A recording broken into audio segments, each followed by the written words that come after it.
Good evening and welcome. Let us begin by finding stillness.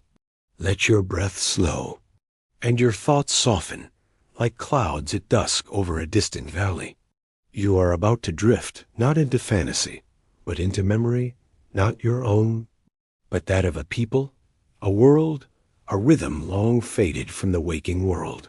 Tonight, we will journey beyond the usual stories, beyond the sharp imagery of stone temples and the louder echoes of conquest and sacrifice. We will step gently through the streets of Tenochtitlan, not as conquerors, not as tourists, but simply as quiet observers, walking with care through a world that once pulsed with color, order, and intention. You may have heard of the Aztecs. Perhaps you picture golden masks, or blood-stained steps, or conquistadors staring in awe at a floating city. But what if we lingered past the surface? What if we listened?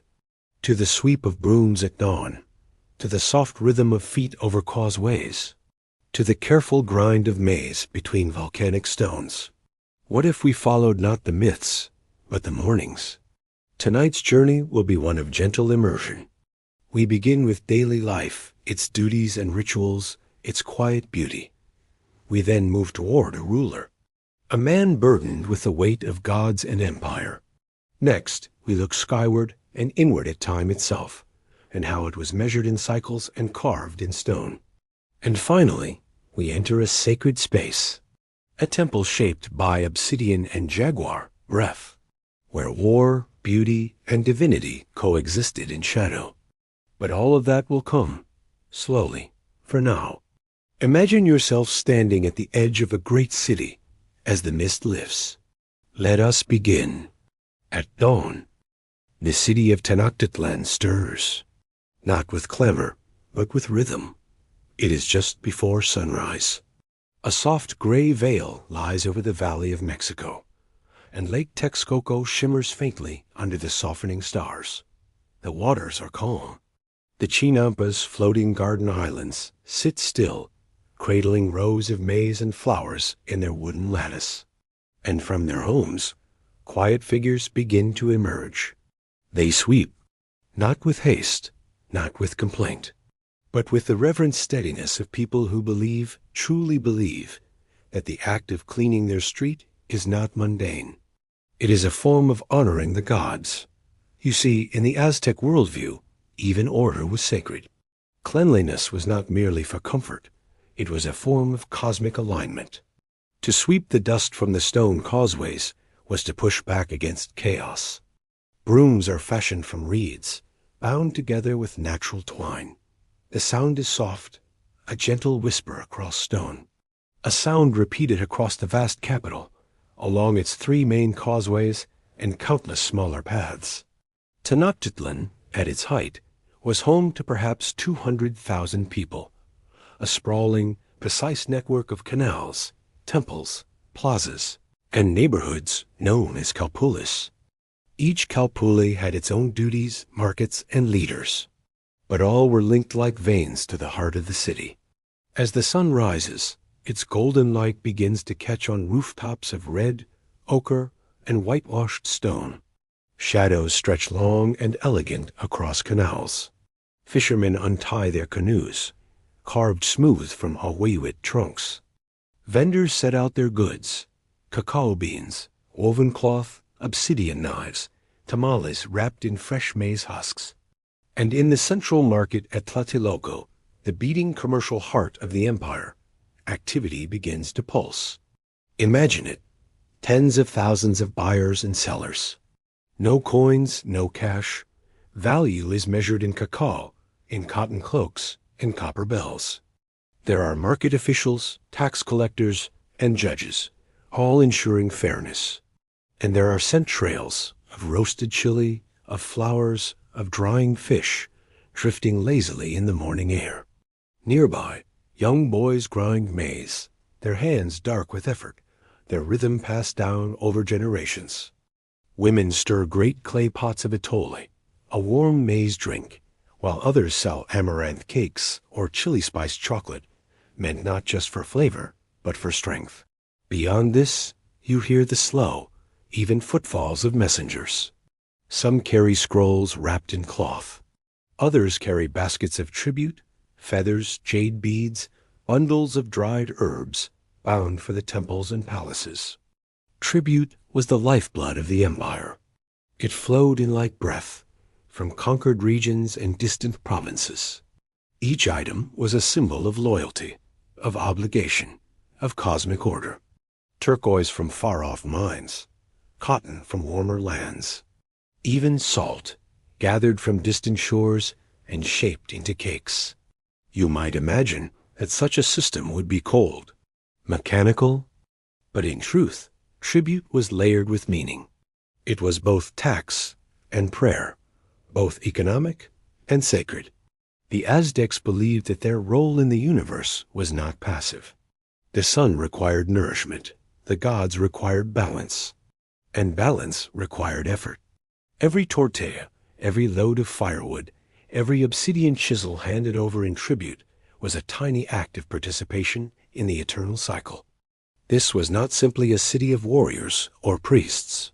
It was a city of weavers, cooks, teachers, merchants, gardeners, poets, each one fitting neatly into the grand puzzle of empire and cosmos. As the day deepens, more citizens appear. Children on their way to school. Yes, school for both commoners and nobles. Some will learn to be priests, others warriors, and many simply to serve, to know the rituals, the calendar, the duties of life. In the shadows of the great Templo Mayor, quiet offerings are made. Not sacrifices, not yet, but flowers, corn, songs. The city hums, not loudly, but persistently. And overhead, the sun climbs, watched by the gods it nourishes. The city is now fully awake. Yet behind the noise of commerce and the sweep of ritual, there is a place where silence is preserved. A quiet compound nestled deep within the city's ceremonial core, guarded, yet not imposing, impressive, yet restrained. Here, beyond carved gates and cloistered gardens, resides the Tlatoani, the speaker, the supreme ruler of the Mexica. He does not walk among the markets. He is rarely seen outside the palace. And when he is, his feet never touch the ground. He is carried upon a litter draped in brilliant feathers, beneath a parasol of turquoise and gold. But we are not watching him now in triumph. We are watching him in stillness. The year is just before 1519. The man is Moctezuma Xoco Yosin, the younger, 8th ruler of Tenochtitlan, chosen by the council of nobles, anointed in ceremony, endowed with riches, and burdened with signs. At this moment, Moctezuma is not feasting. He is not commanding armies. He is alone in a chamber of polished stone and reed matting, and he is listening. The messengers have arrived, dusty from the east. Their words are uncertain, their eyes hesitant. They speak of ships floating mountains, they say, that have arrived on the eastern coast. They speak of men, pale, bearded, wearing metal. They speak of thundersticks, of four-legged beasts, and Moctezuma listens in silence. To understand this man, we must first shed the image of a tyrant or a fool. He was neither. He was a thinker, a priest before he was a king, educated in the sacred schools of Comacac, fluent in ritual, astronomy, law, and philosophy, and perhaps overly devoted to the rhythms of omen. For in the years leading up to this moment, he had received signs, strange fires, unseasonal lightning, a comet in the sky, a mirror held by a priest in which the stars were said to shift unnaturally. These were not dismissed. They were studied, recorded, and feared. In a culture where divine cycles guided even harvest and sacrifice, such signs were not merely unusual. They were urgent. Moctezuma began to retreat. He fasted more often. He turned increasingly to soothsayers and seers. And as the eastern wind carried word of bearded strangers, his thoughts returned to an old legend, the return of Quetzalcoatl, the feathered serpent, a god of wisdom, of learning, who had sailed east centuries before, promising to one day return. Was it literal? Was it myth? Or, as some scholars suggest, was it politically useful? Perhaps all three. Moctezuma began to send gifts, not warriors, not threats. Gifts, featherwork of impossible delicacy. Golden masks and discs, mistaken by the strangers as signs of wealth, when in truth they were ritual items never meant to be currency. And he waited. In this period, before confrontation, before conquest, Moctezuma's rule remained absolute. He presided over a vast empire stretching from the Gulf Coast to the Pacific. Hundreds of city-states paid him tribute. His palace was said to contain hundreds of rooms. He kept a private zoo, an aviary, and a court of scribes and philosophers. Meals were delivered with ceremony. Clothing was never worn more than once. His gaze was considered sacred. None dared look directly into his eyes without permission. And yet, for all his power, he hesitated. He debated. He delayed. He searched the stars and the stones for answers. Some say he believed he was facing gods. Others suggest he feared breaking the cycle, acting before the time was right. He held knowledge, yes, but also a sense of cosmic order so strong that it paralyzed him. When at last Hernan courts arrived, Moctezuma welcomed him not with armies, but with offerings. Not with suspicion, but with solemn respect. And here, too, let us pause. Because it is easy, in hindsight, to see only the fall, to speak of defeat, to frame Moctezuma as tragic or weak. But such simplicity erases the complexity of a world built on signs, symbols, and cycles. He was not unaware. He was not inactive.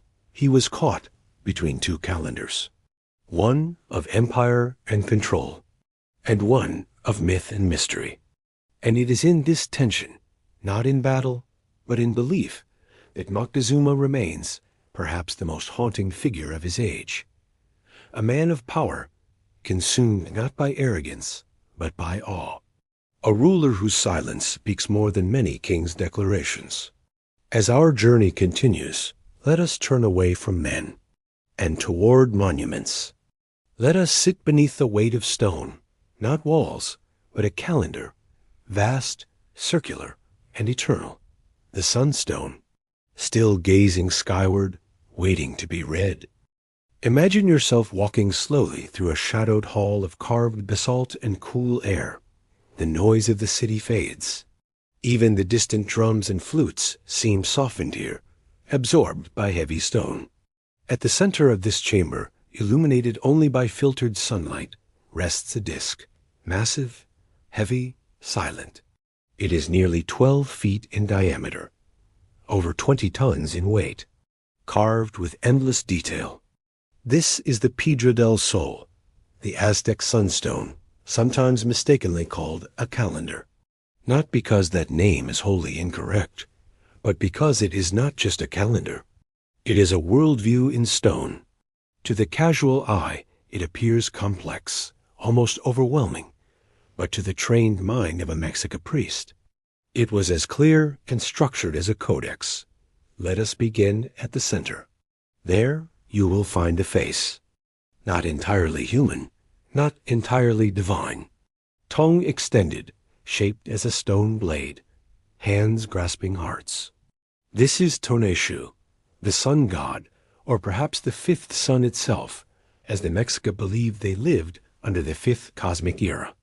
According to their cosmology, the world had been born and destroyed 4 times before, each age ending in chaos, in jaguars, in wind, in fire, in flood. We live now, they believed, in the fifth sun, sustained not by inevitability, but by sacrifice. Time itself needed nourishment. Radiating outward from Tonatiuh's face are 4 squares, each representing one of the past suns, each with its fate. Jaguar devours, hurricane scatters, rain of fire, great flood, and then a new beginning. Surrounding these central symbols are rings of glyphs, 20 in total, each marking the Tonalpohuli, the sacred 260-day ritual calendar. Names like Saipakli, Ehikatl, Kali, Kutzpalan. These were not just days, but deities with meanings and moods. Each combination of number and glyph shaped destinies, dictated good or ill fortune, suggested when to begin a journey or make an offering. But there was another calendar too, the Shupohwali, a 365-day solar calendar used for agriculture and civil life. Together, these two calendars interlocked in a cycle of 52 years, a sacred bundle of time known as the century. And at the end of each bundle, great anxiety would descend. Would the sun rise again? Would the fifth age continue? Or would the gods grow weary? To ensure continuity, the new fire ceremony was held. Fires were extinguished across the empire. Silence ruled the night. And at midnight, atop a sacred hill, priests waited.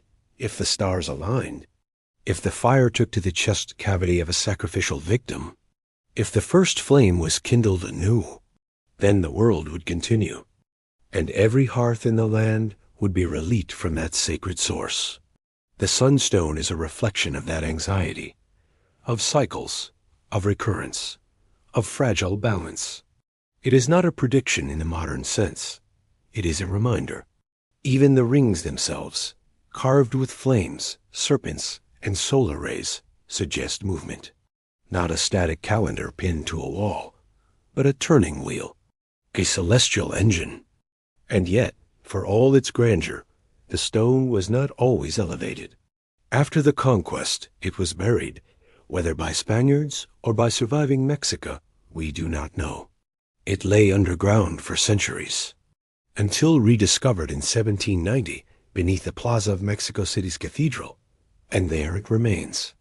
Not in a temple, but in a museum, still facing upward, still keeping silent time. Today, scholars debate its exact meaning, its purpose, its intended placement. Was it a sacrificial platform?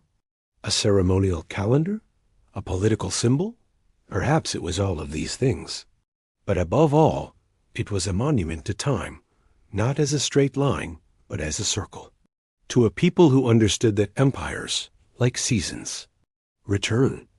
That destruction is not an end, but part of a rhythm. That every sun rises and must one day set. So here we rest in the presence of stone and memory. And as we prepare to leave this place of cycles, let us walk toward one final vision, a hall not of stone and time, but of golden light, rich fabrics, and the shimmering illusions of power. It is time to visit the nobility, to dine among obsidian mirrors and jaguar pelts, to witness what it meant to feast, while the world trembled. Imagine, if you will, the hush of early evening, not in the market, nor by the causeways, but high above the city near the sacred precinct. The sun has begun its slow descent, washing the basalt walls in a warm amber hue. Stone shadows grow long across the courtyard. Now, follow those shadows. They lead us past temples and altars, toward a building both feared and revered, the house of the Eagle Knights and the Jaguar Warriors. This is no ordinary space. It is not merely a military barracks, nor simply a school. It is a sanctuary for those who lived closest to the divine and the violent. Inside, the air is still and perfumed faintly with copal incense. The walls are painted, deeply pigmented, in reds, blacks, and brilliant blues. Depictions of jaguars in motion, eagle wings unfurled, obsidian blades catching eternal light. Here, the Kuhopipilton, or eagle nobility, and the Ocelopili, the jaguar warriors, gathered, not born to power, but risen through valor. For in Aztec society, warfare was not just about conquest, it was a sacred duty, a form of communion. Victory in battle was measured not by deaths, but by captures. For those who brought back captives, a new world opened. rank, honor, land, and perhaps admission into this temple, this noble brotherhood. The elite warriors were adorned, not armored. Their bodies were painted, their regalia made of feathers, animal pelts, and intricate jewelry, not to protect them, but to transform them, to become the avatar of the god they served. And at the heart of this ceremonial order was Tezcatlipoca. His name means smoking mirror. He is the god of sorcery, fate, and shadow, of nobility and night. Where Huitzilopochtli demanded blood and fire, Tezcatlipoca offered temptation, reflection, and unpredictability. In many of these warrior temples stood obsidian mirrors, polished to a black sheen, placed on walls or held in hands. To look into one was to face oneself, and all that one might become. They were said to reveal destinies, or perhaps to simply remind warriors that the greatest battles are often inward. Imagine standing before such a mirror, your face half painted, the other half in shadow, the reflection not sharp, but swirling, clouded. The mirror does not show only your face, but your path, uncertain and shimmering. Now, step with me into one of the feasting halls. Here, the atmosphere shifts. Soft music from flutes and drums filters in through carved stone screens. Low tables are laid with dishes of steaming maize, grilled meats, pulque, cacao, and fruits perfumed with vanilla. Ceremonial vessels, some carved from jade, others painted with scenes of conquest and divinity, are filled with drinks reserved only for the elite. The walls are draped in woven cloths, dyed with cochineal, indigo, and saffron tones. Every surface reflects wealth, ritual, and meaning. Feasting was not mere indulgence, it was performance. Each dish, each gesture, reinforced the social order. And always, there was the presence of the divine. Between bites, poetry was recited, often composed by the nobles themselves, verses about flowers, dreams, and fleeting life. Because even here, surrounded by opulence, the Mexican nobility were ever mindful of impermanence. In one such poem attributed to Nezahualcóyotl, a philosopher king of the valley, we read, "I, Nezahualcóyotl, ask this. Is it true one really lives on the earth? Not forever on earth, only a little while here. Though it be jade, it will be broken. Though it be gold, it will be crushed. Though it be a quetzal feather, it shall be torn apart." Even in grandeur, they remembered that all things, kingdoms, lives, victories, are as fragile as flowers. This constant awareness infused their rituals, their politics, even their warfare. And so, the Jaguar Temple was not just a place of strength. It was a meditation on life's delicate balance. It is perhaps no accident that the Spaniards, upon witnessing this world, could not understand it fully. They saw only the blades and the blood. They did not hear the poetry. They did not feel the reflection in the obsidian. But now you have. You have walked the markets, stood beside the hesitant emperor, peered into the calendar of worlds.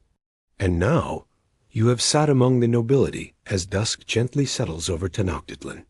And with that, we return to the quiet edges of memory and rest.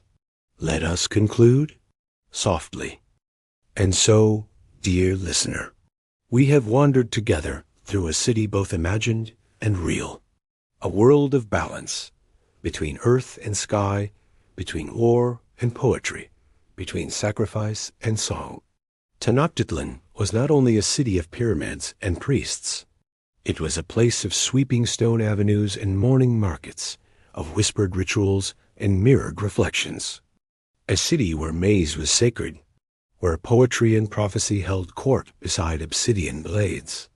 A place where time itself was circular, not a line, but a spiral, turning endlessly through cycles of creation and loss.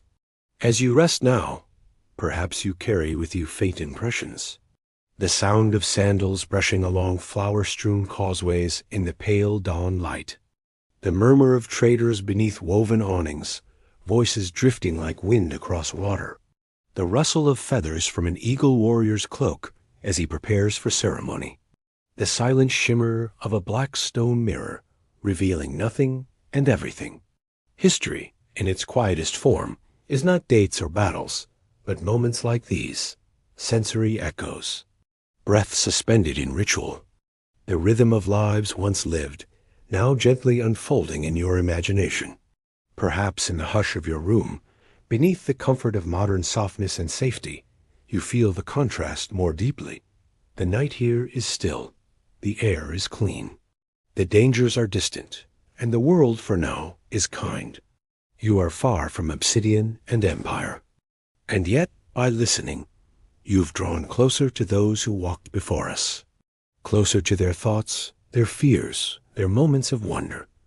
Let this closeness be a kind of comfort. Let it settle over you like the hush after ceremony, like the slow extinguishing of candles in a temple, like the final breath of a long, remembered song. Thank you for journeying with me tonight.